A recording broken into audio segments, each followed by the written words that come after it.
Chris and Fun, thank you very much for being here in Blue Radio. Wish, what a wonderful movie, 100 of years of magic of Disney. And I want to know how much time did Wish took to be made? Well, it really started about 5 years ago. We were still finishing up Frozen 2. And Jennifer Lee had mentioned that, we've got this anniversary coming up. We want to create an original story with original music and characters, but what could it be about? And so then we pinned up a frame from each of our films over the 100 years, put them all on one bulletin board, and then we're able to see in one sort of glance, all the different beautiful art styles that we've done over the years, but also a common thread.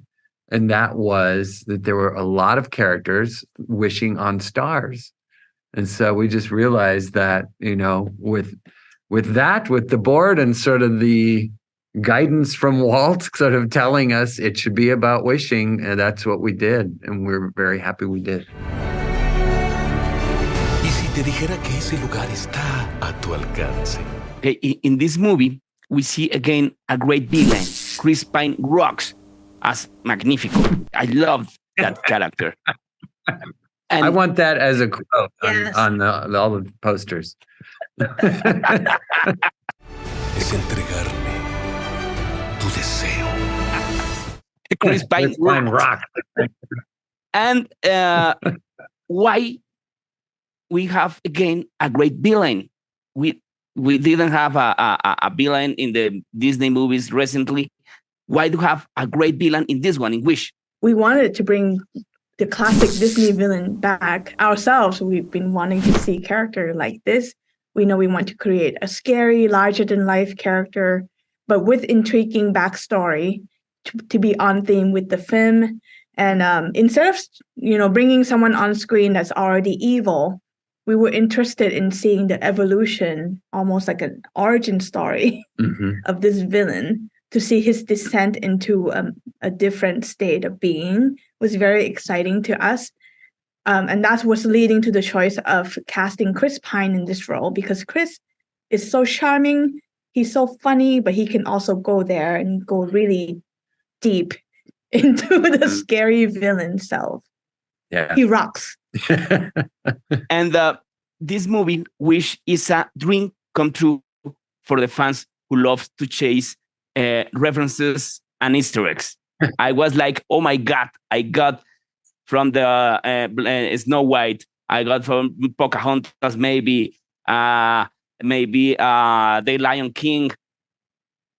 Why to bring all these Easter eggs in this movie? Is it because of the 100 years, or you really wanted to do it? Well, it was the 100th anniversary. We just felt like this is the time to do it. This is the time. I mean, we put little nods in here and there and on a lot of our films, but this was a chance to really sort of just pay respect to all the wonderful films that we love and that we grew up with. But the one thing we did, we wanted to make sure we had a solid story that stood on its own, and we created that first, and then we layered in the all the nods after that. Yeah. And it's not just the two of us.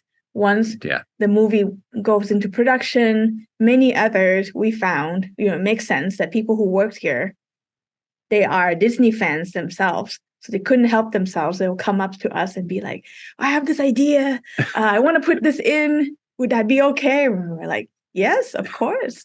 This is our collective love letters and a thank you letter to Walt to create something that has inspired all of us to want to work in animation. And we're all here creating this film together.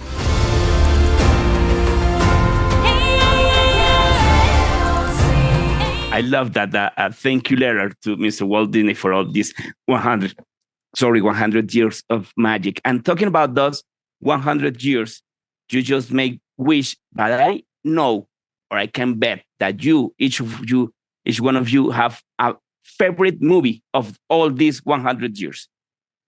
I know it. Which one is yours, Chris, and which one is yours, Fun? Mine is Pinocchio. Pinocchio really set me. I saw it as a young boy, probably, I think 4 or 5 years old, and that sort of set my path into animation and drawing and just loving it. So yes. Yeah. Can I have two? This is really hard. Sure. This is your interview. I grew up with Dumbo. I watched it 1,000 times, but the one that made me want to, start drawing and think about animation was Beauty and the Beast. So 2 different eras. So it started with the idea of, again, honoring our legacy, but also, embracing the technology that we're have done in the past few years and still creating. We had done a few shorts in just recently. We did Paperman, Far from the Tree, and Feast that started to play with this style. And so this is the first time we've been able to do this style, a version of it, for a whole feature. And so, we also look back at Snow White and Pinocchio for those gorgeous watercolor.